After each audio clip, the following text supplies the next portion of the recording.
40 سال پیش خاورمیانه آنقدر ثروتمند بود که مورد حسرت همه کشورهای جهان بود.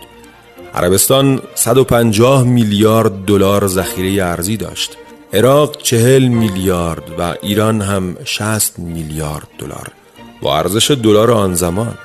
کویت آنقدر درآمد از سرمایه‌گذاری‌هایش داشت که میگفت دیگر نیازی به صدور نفت خام ندارد و حکام آن زمان نمیدانستند با این همه دلار نفتی چه کار کنند. از نمونه کارها و ولخرجی‌های شیوخ آن زمان ساختن پیست اسکی در یکی از گرمترین نقاط کره زمین بود. لیبی میگفت آنقدر پول داریم که میتوانیم تا 4 سال نفت صادر نکنیم. حاکمان آن زمان ایران میگفتند نمیخواهیم دیگر نفت خام صادر کنیم و تنها محصولات پتروشیمی صادر خواهیم کرد.